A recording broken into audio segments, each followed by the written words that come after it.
Hi friends, అందరికీ నమస్కారం. Welcome to sunburn studios.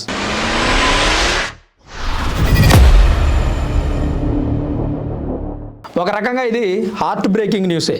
ఎవరికంటే కేసులు ఉన్నటువంటి మంత్రులు, ముఖ్యమంత్రులు, ప్రధానమంత్రులకి. ఈరోజు అమిత్ షా గారు లోక్సభలో ఒక బిల్లు ప్రవేశపెట్టబోతున్నారు.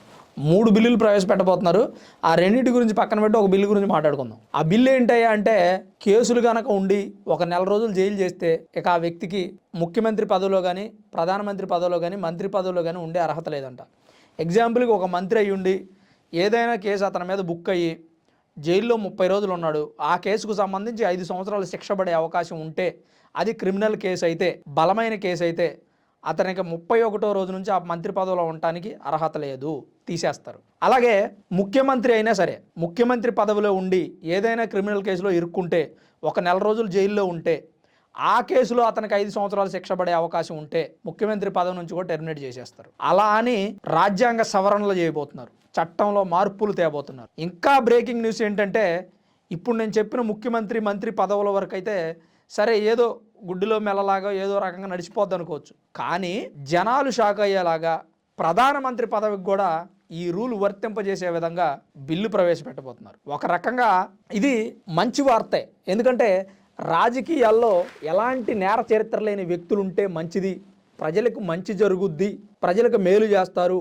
అలాగే ఈ నేర చరిత్ర ఉన్న వ్యక్తులు రాజకీయాల్లోకి వచ్చినా కానీ నేరాలకే పాల్పడతారు. అదొకటైతే, రెండోది ఏంటంటే, మామూలుగా మంత్రి పదవిలోనూ ముఖ్యమంత్రి పదవిలోనూ ఉన్న వ్యక్తి తన మీద ఏదైనా నేరారోపణ వస్తే జైలుకి వెళ్తే స్వతహాగా తానే రాజీనామా ఇవ్వాలి. కానీ మనకే రాజ్యాంగం అమలు జరుగుతున్నప్పటి నుంచి, ఎన్నికలు జరిగినప్పటి నుంచి ఇదే సాంప్రదాయం కొనసాగుతుంది. మధ్యలో కొంతమంది వ్యక్తులు ఈ సాంప్రదాయాన్ని ఉల్లంఘించారు. ఈ బిల్లు తేవడానికి కారణం కూడా వాళ్ళే అని చెప్పుకోవచ్చు. ఎలా అంటే, ఢిల్లీ ముఖ్యమంత్రిగా ఉన్నటువంటి కేజ్రీవాల్ లిక్కర్ స్కామ్ కేసులో ఇరుక్కున్నారు. ఢిల్లీ లిక్కర్ స్కామ్ కేసులో ఇరుక్కున్న ఆయన స్వతహాగా స్వహస్తాలతో రాజీనామా చేసి జైలుకి వెళ్లాల్సింది పోయి, రాజీనామా చేయకుండా జైల్లో ఉండి కూడా తన ముఖ్యమంత్రి కార్యకలాపాలు, ముఖ్యమంత్రి విధులు ముఖ్యమంత్రిలాగా కొనసాగాలని చాలా వరకు ప్రయత్నం చేసి జైలు నుంచే నడిపించారు. అయితే సుప్రీంకోర్టు కేజ్రీవాల్కి తర్వాత చురకలేసింది. రాజీనామా చేయాల్సింది పోయి జైలు నుంచి నువ్వు పరిపాలన చేస్తావా అని చెప్పి. అలాగే తమిళనాడుకు చెందిన సెంధిల్ బాలాజీ అనే మంత్రి కూడా ఈ కేజ్రీవాల్ లాగానే చేశాడు.